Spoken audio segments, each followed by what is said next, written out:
de sa capacité à pouvoir faire face à l'endettement ña nga xam ne ñooñ la Moody's di liggéeyal ñooñ doo leen convaincre quand même. Parce que ñun dañ war a defar suñ toogaay defar suñ taar pour que ñu jox ñu note bu baax bu ñu joxee note bu baax ña nga xam ne ñoom amuñu joti ñëw xool li nekk ci biir saytu ko ñoom nga xam ne ci Moody's la ñuy sukkandeku pour leble wala ñàkk a leble ñooñu dañu sori ñooñu mënoo wax ak ñoom ñëw Moody's nga war a convaincre bu fekkee ki nga war a convaincre bu waxee da nga koy critiquer tu perds du temps. Très bien alors Fallou yow itam qu'est-ce qui fait que sunu notes yi selon vous ñu di ko wàññi tout le temps sunu ay finances publiques sunu dette bi lépp nekk problématique actuellement comme gi ndërmeelu au Sénégal yow mi ci yëngu quelque part lan qu'est-ce qui fait que Sénégal di dund loolu. Il faut que ñu dellusiwaat sur la communication. Je pense que depuis quelques années wala quelques mois Sénégal problème bi mu gën a am mooy côté communication. moom moo ñu yóbbu situation bi mais bala ñuy dem foofu rek dañuy ñëw ci note bi nga xamante ni Moody's jox na ko Sénégal. Actuellement Moody's tey ci échelon bi mu yor mi ngi nekk bu ñu woon wax ay étages ñu ngi nekk ci 21 Sénégal actuellement fi ñu toll ñu ngi nekk 5e position.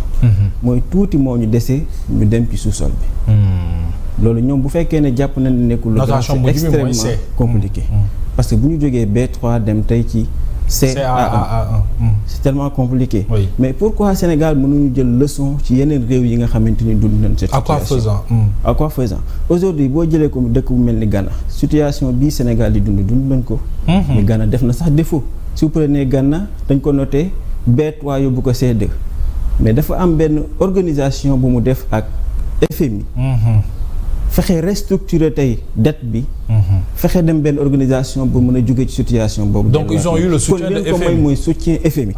pourquoi FMI nga war a wax ak moom situation bi ñëw fii tey. FMI ak agence de notation yi dafa am lu ñuy wax benn chaîne de valeur bu leen lié. aujourd'hui FMI bu ñëwee daje ak réew mi dafa am ay recommandations yu muy joxe. mooy def leen lii def leen lii agence yi ñoom dañuy bàyyi xel ci recommandations yooyu nga xamante ni FMI def na ko.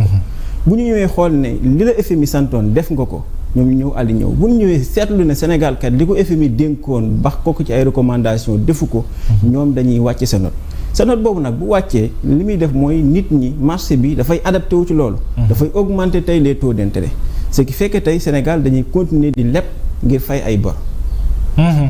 loolu moo nekk loo xamante ni c'est tellement compliqué. D'autres pays quand on prend ces genres de discours di gëm ne tey mën nga dem sans FMI. nous notre problème mooy qui doit parler de la dette qui doit parler de l'économie parce que su fekkee ne tey un président de l'Assemblée nationale moom mooy génn comme s'il n'a rien compris taxaw naan on peut partir sans FMI. man j'avais cru que ni discours bi dina changer. bi premier ministre demee Italie. ne FMI ñëpp la fi nekkal ni mu ñuy noté noonu la ñuy ni mu ñuy saytoo noonu lay saytoo France noonu lay saytoo feneen. mais on a un ministre des finances qui doit relever ce défi-là par exemple moom il est dans les finances. mais malheureusement est-ce que par exemple waaw. comme ni ko doyen waxee tout à l'heure mi ngi mel ni ngay jàng ci école ñu jox la note nga dem ne dindil note bii nga defal ma note bu gën a kawe.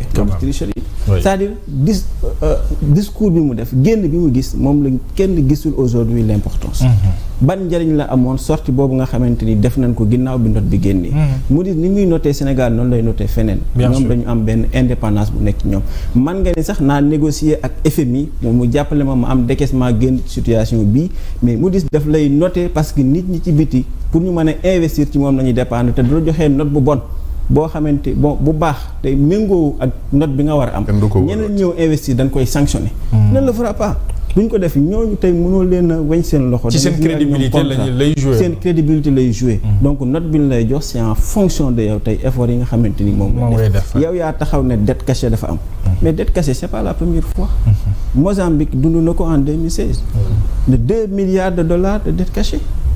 Mozambique dafa jóge B3 dem CA1 jóge CA1 dem CA2 ñu dem ba interdire ko levée de fonds sur marché international arrêté bépp financement boo xamante ni day jóge FMI mais depuis 5 ans dañuy xeex ci loolu dafa sori ñun on est en Afrique un pays insignifiant par rapport ak ñoom li ñu yaakaar ne tey mën nañu jéem a dal ci kaw FMI wala nangam si mais Grèce en 2010 ban situation la dund on parle de crise de la dette européenne ñu wàcce notam pendant 10 ans muy courir derrière FMI ak l'Union européenne pour génn ci situation boobu. il a fallu FMI jàpp ci Union européenne jàpp ci pour mu génn ci pendant 10 ans léegi le Sénégal taxaw fële te kooku il était à B3.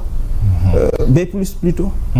donc il faut que ñu changer le discours. Et pourtant on s'entête toujours ci ñun ak FMI non FMI mën nañ dem sans moom on va réussir sans le FMI. Ces genres de discours moom la ñu tàmmal ci espace public bi. Est-ce possible? C'est pas possible tey aujourd'hui da nga koy wax ci suuf c'est-à-dire populisme bi ñu bëgg ko yore réew. moom mënta nekk. saa yi mënu di wax pour sénégalais lambda bi nga xamante ni moom nga bëggul am wax ko lu ko neex. ba tax nga jàpp ne bu FMI mën ngaa dem sans moom mënoo dem sans moom boo jëlee recul di nga xam ne discours yi nga jël li nga wax mënta nekk di nga dellusiwaat en arrière delluwaat ci FMI. donc man li ma gëm mooy il faut que parce que li ma ko waxee agence de notation yi dañuy bàyyi xel tey FMI recommandation yi nga xamante dañ ko teg ci kaw Sénégal. ñun ñu war ci dellu ñun ñoo ne suñu det dañ ko kase ñu laaj ñu mi ngi mel ni yow nga tam sa bopp dëmm ñun la justifier que dëmm nga mën a ko justifier. C'est compliqué. Alors maa ngi ko doon wax léegi doyen boo amul loo yokk ci levée bu ñu mujjee def les 450 milliards on n'arrive pas à comprendre tantôt on nous dit diaspora bond bi la tantôt on nous dit que oui ci marché financier régional bi la qu'est-ce qu'on peut retenir concrètement ci loolu? En fait appel public à l'épargne. Appel public à l'épargne. APE structuré xam nañ taux d'intérêt yi selon les maturités. Donc ñu ngi def boo xoolee nu mu tuddati dañ la ne que y a eu une forte pour la première fois ils disent pour la première fois mais en réalité am na APE yu bëri yoo xam ne une partie était dédiée à la diaspora. avant 2024. Oui. Donc bii y a eu une forte participation de la diaspora répartie sur 45 pays mais xam nga ce qu'on reproche aux APE d'abord API c'est un gros problème. Parce que mécanisme de financement de la dette tu as les partenaires multilatéraux FMI Banque mondiale. Tu as les partenaires bilatéraux nga doog a ñëw tu as UMOA titre nga doog a ñëw ci appel public à l'épargne. Appel public à l'épargne ça doit être quelque chose bu xam ne vraiment maîtrisé. C'est-à-dire diggante 2012 ak avril 2024 avec l'ancien pouvoir il y a eu 1280 milliards en APE. Au début c'était sporadique à partir de 2020 ça a été annuel. Oui. Puis en 18 mois il y a eu 1215 milliards en APE. Presque le même montant sur 18 mois. Ci 18 mois. Xam nga particularité APE c'est que les taux d'intérêt sont très élevés. C'est élevé, oui. Les gens disent ouais il y a eu un engouement ak durée bi les maturité yu ancien pouvoir ak yi benn la. C'est 6 à 10 ans boo leen analyser. Très bien. Mais 6 à 10 ans bëriwul boo ko comparé avec un eurobond où tu peux aller à 15 ans 16 ans avec des taux d'intérêt beaucoup plus bas fii on est presque à 7-8%. Les gens disent ouais il y a eu un engouement etc. Mais le pire c'est qu'on ne peut même pas tracer la provenance de l'argent. Qui sont les souscripteurs? On te dit forte participation de la diaspora répartie sur 45 pays. Oui, on a besoin de savoir. On ne sait pas. Très sincèrement, oui. Quand on fait un APE, parce que yow da ngay endetté wu. L'endettement c'est pour financer un déficit budgétaire. Da nga am ay ressources. Nga ne nii laay def pour mobiliser leen. Nga ne su ma mobiliser suma ressources yi dinaa am 1000. nga ne dama war a def ay dépenses su may def suma dépense dinaa dépenser 1500. Donc da ngay dem lebi 500 pour ñëw mottali say dépenses. Mais 500 yooyu généralement ça doit être des investissements. On ne doit pas s'endetter pour faire face à des charges de fonctionnement. Ça c'est extrêmement dangereux. Moo tax quand une fois le président Bassirou Diomaye Faye a dit on n'a pas de marge de manœuvre. Oui. Ma ne c'est très grave. C'est très grave parce que président de la République bu ne amul marge de manœuvre budgétaire ça veut dire qu'il ne peut pas lire la structure du budget. La première marge de manœuvre budgétaire qu'il a ce sont ses fonds politiques.